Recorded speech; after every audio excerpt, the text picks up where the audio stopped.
Assalamualaikum warahmatullahi wabarakatuh.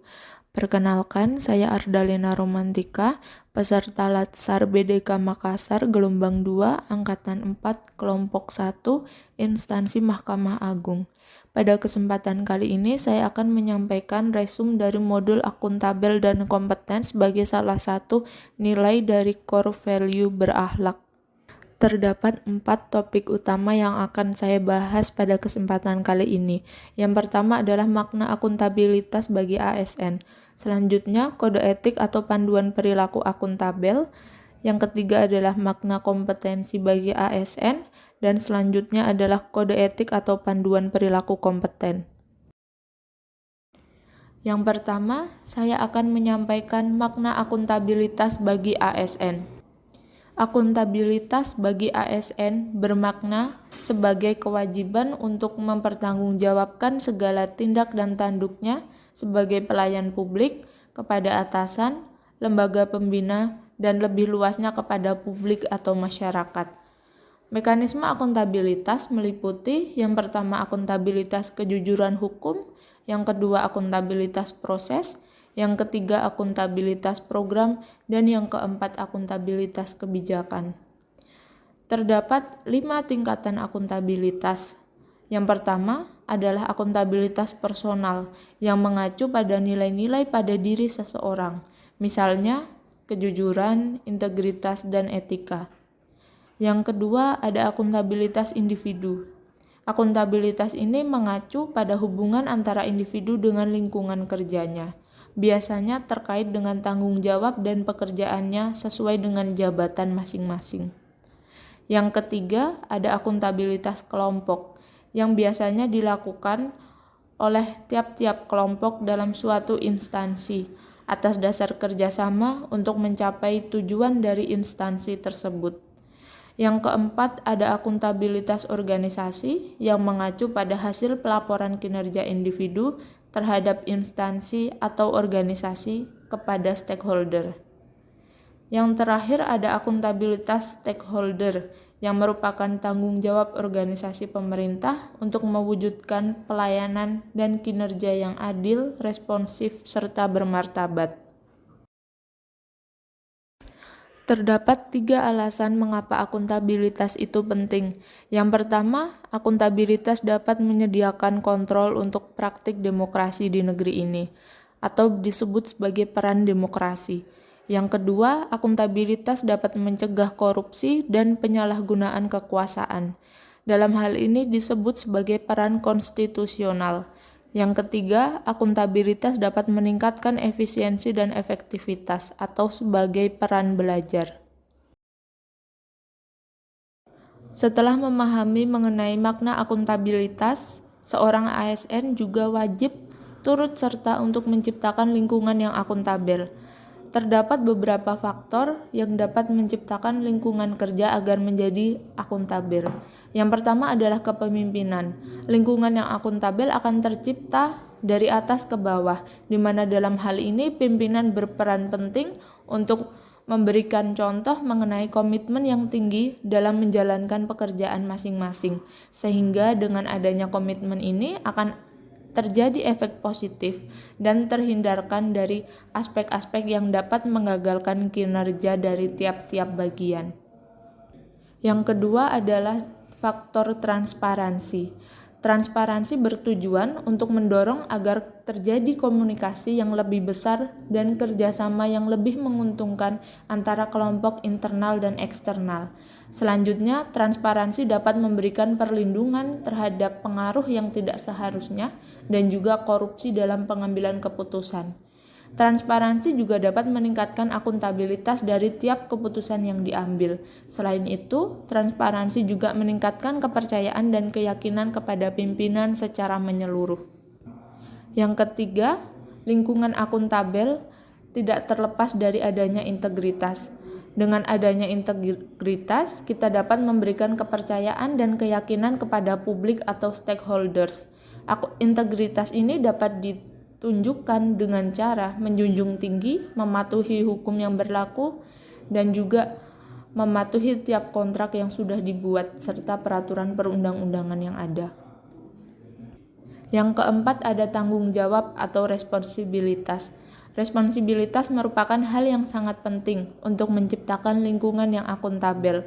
Responsibilitas akan tumbuh apabila tiap-tiap elemen dalam suatu instansi menyadari mengenai konsekuensi dari tiap tindakan yang telah dilakukannya. Selanjutnya, untuk menciptakan lingkungan yang akuntabel diperlukan adanya keadilan.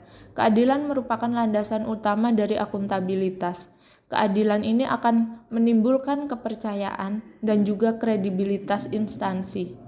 Oleh karena itu, ketidakadilan harus dihindari karena akan menghancurkan kepercayaan dan juga kredibilitas yang sudah terbangun.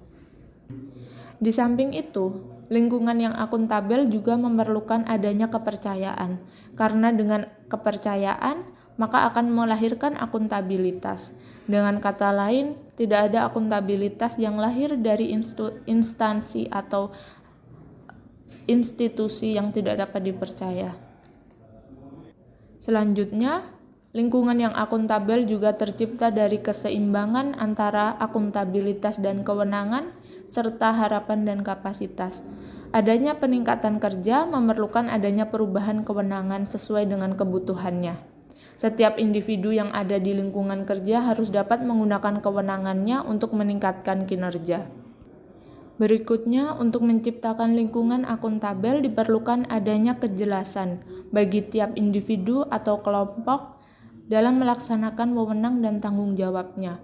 Mereka harus mengetahui dan memiliki gambaran yang jelas mengenai apa yang menjadi tujuan dan juga apa hasil yang mereka harapkan dari kinerjanya tersebut. Dengan demikian, fokus utama untuk kejelasan adalah mengetahui kewenangan, peran, misi, visi, kinerja yang diharapkan organisasi, dan juga bagaimana sistem pelaporan kinerja, baik bagi individu maupun organisasi. Yang terakhir adalah konsistensi. Akuntabilitas memerlukan konsistensi untuk mencapai stabilitas. Penerapan yang tidak konsisten akan membuat kebijakan, prosedur, dan sumber daya memiliki konsekuensi terhadap tercapainya lingkungan kerja yang tidak akuntabel akibat melemahnya komitmen dan kredibilitas masing-masing anggota organisasi.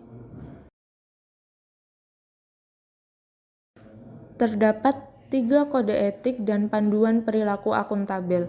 Yang pertama adalah melaksanakan tugas dengan jujur, bertanggung jawab, cermat, disiplin, dan berintegritas tinggi.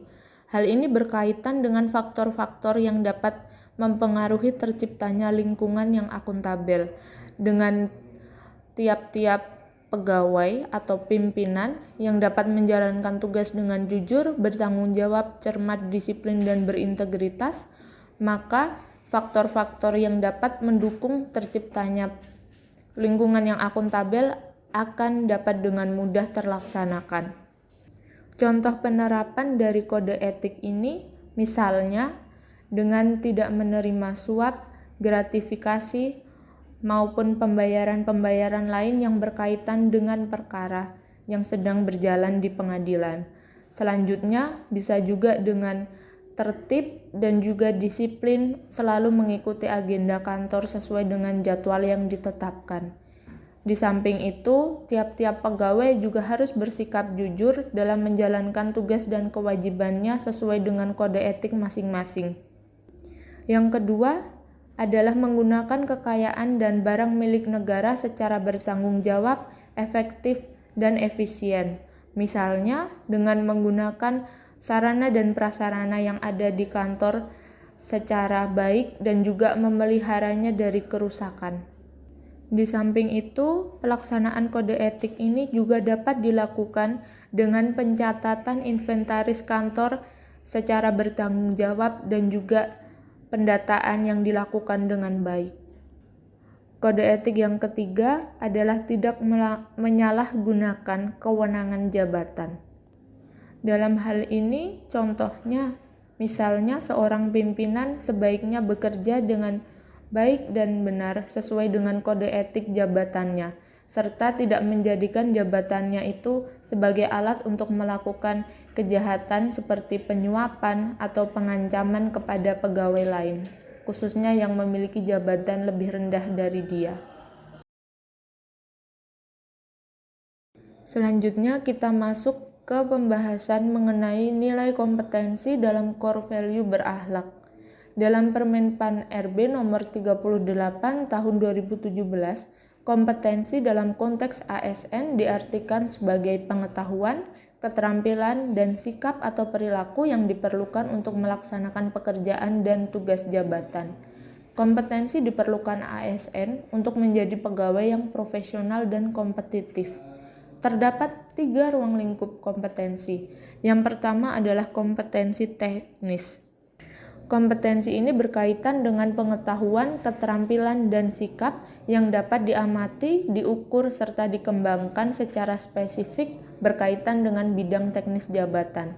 Selanjutnya ada kompetensi manajerial yang berarti pengetahuan, keterampilan, dan sikap yang dapat diamati, diukur, dan dikembangkan untuk memimpin atau mengelola suatu organisasi. Selanjutnya ada kompetensi sosiokultural yang berarti pengetahuan, keterampilan, dan sikap yang juga bisa diamati, diukur, dan dikembangkan yang berkaitan dengan pengalaman berinteraksi dengan masyarakat. Pengembangan kompetensi menurut UU ASN dapat dilakukan melalui pendidikan, dalam hal ini dalam bentuk tugas belajar, dan juga pelatihan secara klasikal maupun non-klasikal. Terdapat 3 kode etik dan panduan dari perilaku kompeten. Yang pertama, meningkatkan kompetensi diri untuk terus menjawab tantangan yang selalu berubah. Yang kedua, membantu orang lain belajar. Dan yang ketiga, melaksanakan tugas dengan kualitas terbaik. Saya akan menjelaskan mengenai kode etik yang pertama, yakni cara meningkatkan kompetensi diri untuk menjawab tantangan yang selalu berubah. Untuk melaksanakan kode etik ini, seorang ASN dapat menerapkan beberapa hal sebagai berikut. Yang pertama adalah menerapkan sikap belajar sepanjang hayat. Para ASN dapat belajar kapanpun dan dimanapun selagi mereka masih mampu dan masih memiliki keinginan untuk meningkatkan kompetensi dirinya. Yang kedua, menerapkan keterampilan dan kompetensi di situasi maupun tantangan yang baru.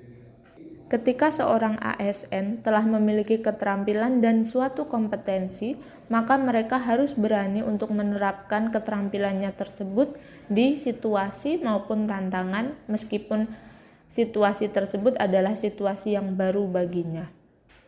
Selanjutnya, ASN harus belajar secara heterogogi sebagai pembelajar mandiri dengan cara memanfaatkan kemajuan teknologi. Misalnya, dengan mencari bahan-bahan belajar dari internet, dari media sosial, dan dari berbagai media elektronik.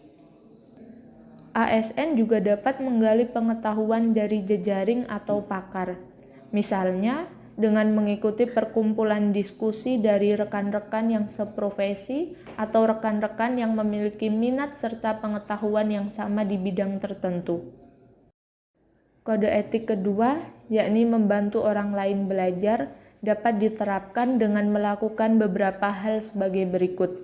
Yang pertama, aktif dalam pasar pengetahuan, forum terbuka, dan pameran pendidikan.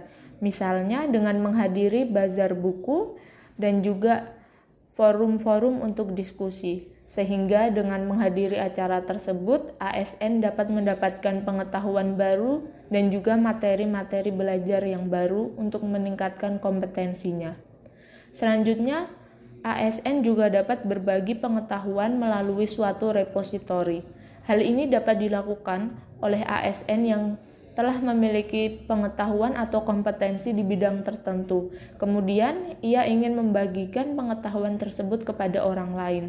Dalam hal ini, ia telah turut andil untuk membantu orang lain dalam belajar, mempelajari materi yang telah dikuasai oleh ASN tersebut sebelumnya.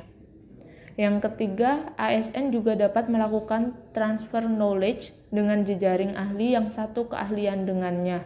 Misalnya dengan acara-acara perkumpulan, acara diskusi, atau dengan sekedar mengobrol dengan rekan kerja yang memiliki mindset dan juga pengetahuan sejajar dengannya. Selanjutnya, ASN juga dapat melakukan sosialisasi informal, misalnya dengan saling berbagi pengetahuan saat di kafe atau saat sedang melakukan kegiatan di luar kantor bersama teman-temannya. Kode etik yang ketiga adalah melaksanakan tugas yang terbaik. Kode etik ini dapat terlaksana apabila ASN dapat melakukan beberapa hal berikut. Yang pertama adalah menjadikan pengetahuan sebagai karya.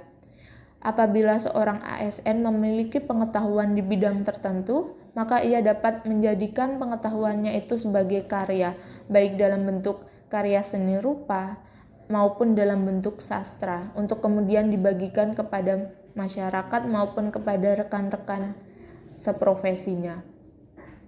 Selanjutnya, ASN juga dapat memahami makna hidup dan juga bekerja dengan baik.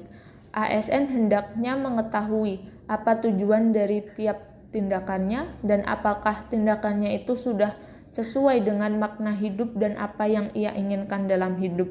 Dengan adanya pemahaman mengenai makna hidup, maka seorang ASN dapat bekerja dengan baik karena dia terpacu untuk mencapai makna hidup yang diinginkannya. Selanjutnya, ASN juga dapat menjadi seorang individu yang memiliki semangat berkarya. Pengetahuan, makna hidup, dan dedikasi yang baik akan memacu seorang ASN untuk dapat berkarya terus sepanjang hayatnya. Demikian penjabaran singkat mengenai resume modul akuntabel dan kompeten sebagai bagian dari core value berakhlak.